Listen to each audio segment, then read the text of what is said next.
Hey guys, what's up? It's Angel Santowski here again. I'm giving you my official predictions for UFC Fight Night Ladd vs. Dumont, which takes place later today, Saturday, October 16th, 2021. Prelims start at 4:30 p.m. Eastern Time. Also known as UFC Vegas 40. It's going down from the Apex in Las Vegas, Nevada. And hey, it's a 10-fight card. A lot of fights have fell through. Events obviously streaming on ESPN Plus. I mean, guys, it's not the highest level of talent, man, but there's still talented fighters on this card, and like I said, you gotta respect the fighters either way. They're here to fight, they're here to make money. They can't control how the card's put together, the fight's falling through, opponent changes, shit like that, man. I mean, but I look forward to it anyhow, man. A night of fights, a day of fights is better than none without. So let's get into it. First fight of the night, we have Ariane Carnelossi against Estela Nunes. And with Carnelossi here, I know she's coming off a win back in April, man. It seemed like more recent than that, over Na Liang, who I think was making her debut at the time. And I think that was a back and forth fight. I think I favored Liang in that fight. I know she was just a prospect out of China, but she lost by ground and pound in the second round to Carnelossi. And what I remember about that fight is Carnelossi is she's just a very muscular girl for strawweight. And it seemed like she was gassing, man. She was really throwing a lot of strikes. So I think she's definitely somebody you have to watch for early, but could possibly fade late. And Estela Nunes, let's look for her. She hasn't fought in over 3 years, and I don't know exactly what the cause of that was, but and she fought for one. But I'm gonna go with Nunes here. The odds currently, a lot of money's been coming in on Nunes. Carnelossi currently a -130, plus 120 return for Nunes. I'm gonna take Nunes here by decision. Just don't really trust Carnelossi, man. I really don't like her fighting style. She seems like like I said, she's all in, maybe 1 round cardio type of deal. I don't really like that type of stuff. Next up, men's bantamweight. Really looking forward to this fight. The return of Brandon Davis against the surging Dana Batgerel. And man, Batgerel, he's knocking fools out. Let's go into him real quick.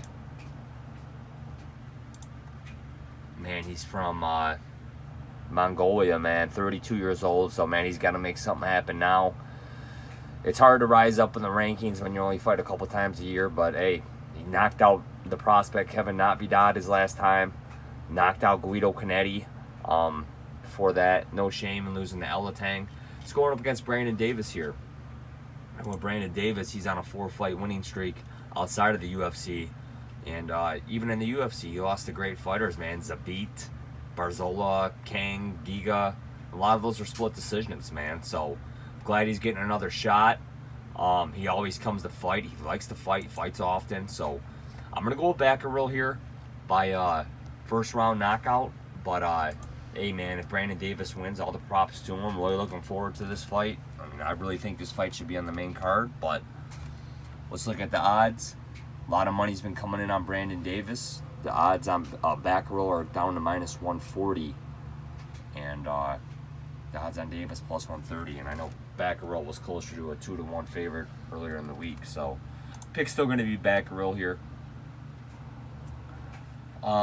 Next up, we have a flyweight fight between Lupita Godinez against Luana Carolina, and I'm going to go with Carolina here. She's disappointed me in the past. I had her picked against Ariane Lipski. She lost that fight.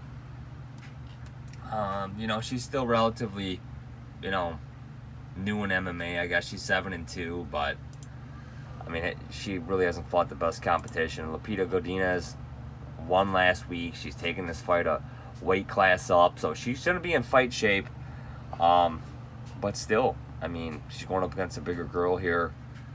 She's getting another payday, which is nice, but still, man, I mean, how were you really ready for this fight? But let's take a look. The Godinez is a 2-1 favorite, so I mean, what do I know? I'm going to side with Carolina here, plus 185 underdog. No bet, but my pick's going to be Carolina here by decision. Next up, a fight between Danny Roberts and Ramazan Emeev. And yeah, I mean, I can understand people coming in on Roberts here. He hasn't fought in 2 years. Crazy, man. You know, it's crazy. That's a long time to be inactive for a fighter. You don't really know what you're going to get here. He looked good against Emeev, his last fight. He's been around in the UFC a while, 34 years old.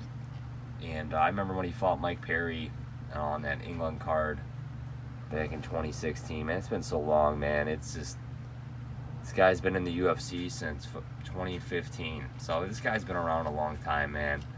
You know, he's not going anywhere in the division. But, hey, you know, he can still be relevant, still be on the UFC roster, of course. So Emeev, you know what you get here, man. He's more of a decision type of fighter. He's just kind of steady everywhere. You know, beats Stolze, beats Zawada. You know, he got chopped with calf kicks against the Rocco Martin. You know, just kind of. But I'm going to go in Emeev here, man. I'm not, like I said, I'm not super confident, man. I'm not, you know, none of these guys are prospects in my mind. You know what you're going to get in both of them. Emeev's a minus 315 favorite, which is crazy. A lot of disrespect.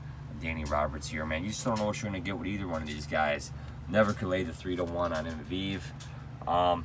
But I think the Russian probably picks up a 30-27 or 20-29 decision here. Next up, great fight here, man. Andrew Sanchez against Bruno Silva. Bruno Silva coming off that knockout of Wellington Turman. But we know what we get with Wellington Turman in this fight. Andrew Sanchez is coming off a loss to Makhmed Muradov. No shame in that. We saw Muradov take it to Gerald Meerschaert in his last fight, only to lose in the second round. And you know, yeah, I mean, kind of know. I mean, this might be the end of the line for Sanchez if he loses here, man. I really don't think the UFC likes him. I'm gonna go with Bruno Silva here by first round knockout, but Bruno Silva's cardio may be suspect here. I don't really know. You know, like I said, he's down to a minus 145. Sanchez, we know, can go 3 hard rounds. I'm still going to side with Silva here. I think the UFC wants Silva to win. Not saying he gets it done, but I'm going to side with Silva here. Next up, finally to the main card, Ludovic Klein against Nate Land, where even though Klein came up short his last time against Trezano, I think he's got a lot of upside, man. He's shown that he's a tough fighter. He can go 3 rounds. He's got knockout power. He's exciting. A little hesitant in that Trezano fight, you know, and he got rocked a couple times. And against Landwehr, I don't really know how Landwehr is going to get the job done because Klein's just better everywhere. He hits hard. He's got a chin. Nate Landwehr doesn't have a chin, and I think the minute he gets touched, I think he's going to go lights out, man. And I think Landwehr's in big trouble here, man. And so this guy hasn't fought since earlier this year. Got taken out with a flying knee, and he might even get taken out sooner here. But I think Klein's gonna just demolish this guy, man. So pick's gonna be Klein. No bet, obviously, but pick's gonna be Klein. Next up on the main card, very excited for this fight. Women's flyweights, 2 surging prospects. 2 women that could possibly be headlining cards in the near future here for the UFC. Fight night cards, obviously, but Manon Fiorot against Mayra Bueno Silva. And I'm going to side with Fiorot here, man. I think a lot of money's possibly been coming in on... oh, no, money's coming back in on Fiorot now. And I understand it, man. She's looked like an absolute beast in her 2 UFC fights. She... you know, she's from France, so it's nice to have a nice, exciting fighter from France coming in, beat Leonardo and beat Tabitha Ricci. Take for it what you are, but she handled them accordingly. And Mayra Bueno Silva here, she's on a 1-fight win streak. I think she had that draw with obviously De La Rosa, beat Mara Barella before that, but I wasn't really impressed with that win. Lost to Morales. Morales is an underrated good fighter when she does fight. But my pick will be Fiorot by decision.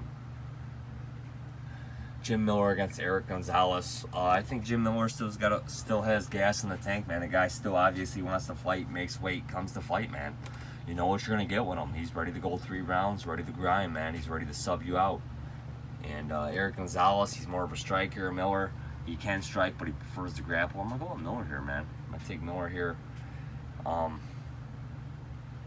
By decision, but I mean, he might get the job done by first round sub. Arlovski against Felipe, 2 heavyweights. I think Felipe's got, you know, some potential, man. He does like to fight. He is an active heavyweight. He does have some power. It's hard. Yeah, he can go 3-round decision just like Arlovski. I just think Arlovski sticks and moves a little bit more, and I think he uses his veteran savviness to pick up a decision here. So my pick's gonna be Arlovski by decision. Norma Dumont against Aspen Ladd. I think the side here is Dumont. I really do. I got Dumont here by 3rd round TKO. But, you know, I read an article yesterday where, you know, she said she doesn't have $50 to her name in her training situation. She's in Vegas training. You know, she's relocated to the United States, but it's hard. You know, she's realizing how hard it is as a fighter to make money and get paid. And it really is, man. I feel for all these fighters, man. You know, they're living paycheck to paycheck, and as a lot of people are, but it's you know, but so that kind of raised some eyebrows to me. You know, hopefully she's in shape here. She has been training for 5 rounds. Holly Holm pulled out with injury. So that's what I do like about Dumont here. I think she probably is the naturally bigger woman, or slightly bigger than Aspen Ladd. But Aspen Ladd's a big girl herself. Aspen Ladd was getting ready for a fight herself at bantamweight against Meishi Shayazan. Missed weight bad at bantamweight. Aspen Ladd just needs to stay at featherweight here. Yeah, she's saying the right things about possibly making a bantamweight return at some point. She's got to, you know, got to keep her name out there. But she's just a bigger girl, man. She's obviously showing you signs that she's having a hard time making bantamweight, man. Just move up the featherweight fight. So maybe Ladd looks good here. And just looks like a beast of a fighter, man. But she's going up against a strong girl in Dumont, who's got some featherweight fights under her name already. So, I mean, this is Ladd's first UFC fight at featherweight, at least. So let's look at the odds. I'm gonna refresh them real quick. Currently, you know, more money's been coming in on Dumont slowly but surely. I get it for sure. I think Dumont should probably be the slight favorite here. Odds on Ladd -125 on 5 dimes. Dumont +115. I think the value's on Dumont.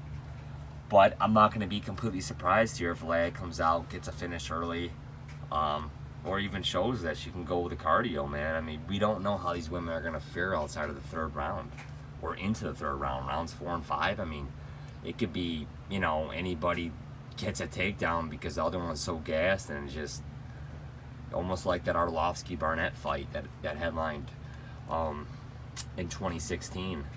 So, you know, I mean, you don't really know, man. I could see this getting real sloppy in the later rounds. And I'm going to go with Dumont here, but it's not going to surprise me either way. But I think that just, you know, smart, you know, I mean, Dumont was the one training for 5 rounds. Dumont's fought at featherweight. So that all those things lead me to Dumont. You know, Ladd's got a little more fight experience. She's been in the UFC longer. I do like those things, and I think honestly moving up is going to benefit Ladd too. I just don't think she was getting ready for 5. So, but hey, I mean, it's going to be interesting to see. It's gonna want to watch it regardless. I'm going to side with Dumont by 3rd round TKO, but like I said, it's not going to surprise me if Ladd wins either. So those are my picks, guys. Thanks for joining me. Talk to you guys soon. Bye.